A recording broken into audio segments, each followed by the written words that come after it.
Hello, I am Minecraft Phenom 08, and this is episode 51 of my Billions and Billions challenge. In today's episode, I am going to review the progress that I've made in the series so far, and then I'm going to go to my NuclearCraft base to install an automatic switch for my Molten Salt Reactor so that it will turn on and off as needed. So let's get started. So this episode is going to be rather short, but I do want to do this because I do want to review the progress that I've made so far, and the progress is actually very, very good. So obviously, I actually have 1.5 billion iron ingots, so that has been achieved. So the whole premise of the series, or the goal of the series, was to get 1 billion of each iron ingots, gold ingots, emeralds, and diamonds. As of right now, I'm actually very close to that goal. I'm merely, 3 or 4 real-life days away from achieving that goal, which is pretty fantastic, as this server does run all of the time. So as we can see, I have 959 million gold ingots, as well as 952 million emeralds, and 950 million diamonds. And most of this stuff is coming to me via the tier 6 void ore miners that I have throughout my world. For example, under this base here, I believe I have 16 of them. At my main home base up here, I have 25 of them. Down here, I think I have 8 more of them. And then, let's see here.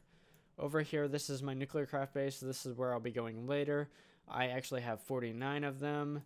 And somewhere around here, I don't know where. I have another island where there's some more void ore miners. Actually, not void ore miners. There are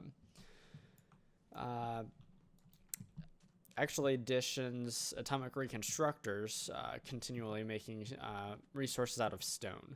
So that's the other way that I'm getting a lot of stuff.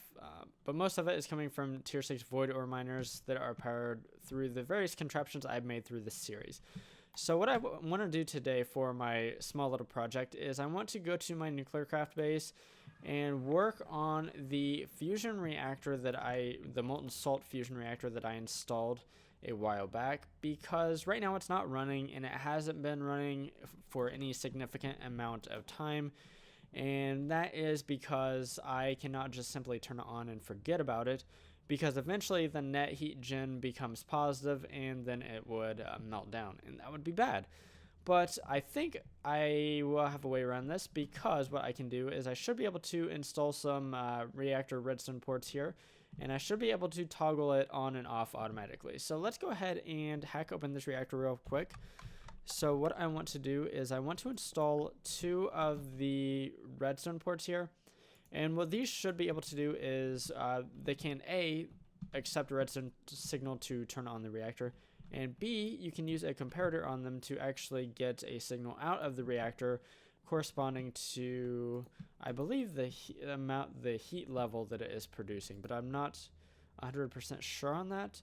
So let me grab a comparator. And let me actually grab my stone first, because what I want to do is set up a line of stone to actually run on my redstone on. And now let's grab the comparator. Let's put it right here. So right now it shouldn't be doing anything, at least according to my hopefully not faulty information here. So as we can see, if I click on this reactor is off. It's not doing anything right now. Let's go ahead and try to turn it on via giving a redstone port over here a signal. So let's do that. And as we can see, that did light up, and I do hear something happening here. So it does sound like this reactor is on. So as we can see, this is now white, the GUI, all of the information in the GUI, and it looks like it's running. Let's run over here, and we should see some coolant flowing in and out, maybe. At the very least, we should see some more depleted fuel come into here, and we are, so that's cool. It looks like all of the coolant is making its way over to the heat exchanger pretty quickly. So let's go over and make sure that that is the case. So let me see here. Yes. it does look like this is running right now. It says 100% of the tubes are active, and we do have a mean efficiency of 163%, as well as we are creating a lot of steam. So what I do want to go ahead and do is I want to run over to my turbine over here, and I want to turn this bad boy on, because I want this to be on all of the time now that hopefully I will be able to keep that molten salt fission reactor on all of the time. So we can keep all of this stuff on all of the time. Clearly the heat exchanger was already on all of the time, but the thing is, it doesn't really have anything to do if the reactor's not doing anything. So what I want to go ahead and do is I'm going to run this reactor until we start seeing some heat build up. And I'm not sure how long that's going to take, but I feel like it is going to take just a little while because I do have quite a bit of coolant in reserve. And I haven't even soaked the actual heat exchanger yet. As we can see, my coolant tanks, which are these 3 tanks right here, are still empty for the time being. At some point, they will start to fill up. But my cool tanks, and actually let's just run over and check out my cool tanks. The tanks of the cool coolant, and they would be these tanks right here. So as we can see, this the Eutechnic NAK cryothea mixture is depleting rather quickly, but I do have a lot of buckets of this stuff. For example, this is 9,600 buckets, this has 5,200 buckets, and this is 4,400 buckets. But as we can see, these are going down rather quickly. Once in a while we will see this number go up just a little bit, but for the most part it is going down. The thing that is feeding these tanks is the heat exchangers actually taking the hot coolant and making it back into cool coolant, in the process also creating steam. So I think what I'm going to do is I'm just going to let this reactor run for a little while, and once this net heat gen starts to heat up, I will be back. So finally we are to the point where the reactor is gaining heat, and I actually want to go ahead and shut this down before it gains too much heat. But first I do want to make sure that this is giving us a redstone signal, and it appears to be. So that is exactly what I want to see, because I want to use that redstone signal to toggle the reactor on and off. As we can see, it is quickly cooled back down to have a net 0 heat. And so the next thing I want to do is I want to actually set up the switch here. So let's get rid of this right here lever. And what I want to do is actually we'll need to invert the signal that I get from over here. So what I'm going to do is I'm going to put a torch right here along with a repeater. And that will power the reactor unless the torch itself gets a redstone signal from this over here. So what I'm going to do is I'm going to set this up so that once it gets a redstone signal of 2, the redstone signal will hit this repeater, and then this repeater will give the signal to this line of redstone here and give redstone power to this torch, which will shut it off, which should turn off the reactor. So let's go see if this is actually going to work. It should heat up relatively quickly. As we can see, the net heat gen is actually quite low at this point, or normally this number would run about negative 218,000 heat per tick, in that it would run in that until it starts to run out of coolant of one of the types. And as we can see, we are now getting a positive heat generation, or at least some of the time we are. So we are starting to build some heat. And what should happen is at some point this reactor should toggle off, and then once the heat gets wiped out, it will toggle back on, which it looks like it did. So that is fantastic. So I think once it gets around here, it should be about 2/15 essentially of the heat capacity of the reactor. It should shut itself off.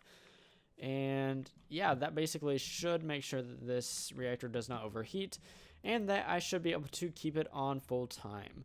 So the neat thing about this whole setup is that we should never run out of coolant over here, because the reason why the reactor is creating positive heat at the end of the day is that it is running out of the cooled coolants.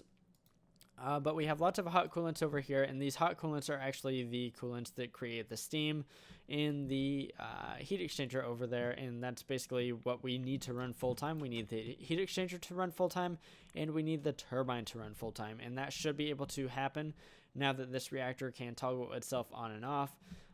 The reactor actually will probably spend... I I don't know, actually. It might spend more time off than on, but I'm not 100% sure. So as we can see here, we're getting a lot of steam here, but I don't think I have this. I do have that extract point set up. So let's see. What about this one? This one also looks to be gaining quite a bit of steam. And that's not pulling any steam out either. This one looks to be negative somewhat severely. It is pulling out. Let's see if this one looks to be about neutral. And this one looks to be definitely negative. But once say like, actually, let's go ahead and test this out. Oh, this one is actually active. This one's the one that's not active if I remember right. So let's go ahead and turn that off so that this is not getting steam, because the steam is not being pulled out of this particular one. And actually, just because I have no speed upgrades here, I'm going to shut this one off as well. Let's see. So this one is positive at this point. This one is also very strongly positive, and this one is positive as well. So I'm going to go ahead and actually let this one accept steam once again. I'm not going to let this one accept steam because the steam's not going anywhere, but it looks like we're creating more steam than I'm actually using in my turbine, which is fantastic at this point. So this turbine should be able to run indefinitely as long as that reactor is toggling on and off like it should be. So I think that is a good wrapping up point for the episode. I know it is awfully short, but we are nearing the end of the series, and I wanted to tie up this loose end of this, having this molten salt reactor and not actually using it because I couldn't run it full time. And that's obviously kind of a drag. Now I can. It does provide energy to this base. Not that this base particularly needs it, because I do have a bunch of fusion reactors in the building just next door. And those fusion reactors actually provide a lot more power than this whole setup, which is kind of bittersweet, I guess, because this whole setup took a long time to build. It is really neat, though, so that's one cool thing. So in today's episode, I just kind of reviewed the progress of the series so far, and the progress is obviously fantastic, as I have over 950 million of each iron ingots, gold ingots, diamonds, and emeralds at this point. In the next 3 or 4 days, I should actually complete the challenge of the billions and billions challenge of getting over a billion of each of those items, so that's going to be fantastic. In this episode, I actually set up a redstone toggle for this reactor here that will automatically toggle the reactor on and off as needed. So basically, anytime it starts to acquire too much heat, it will shut itself off and cool down, and then it will toggle itself back on as needed.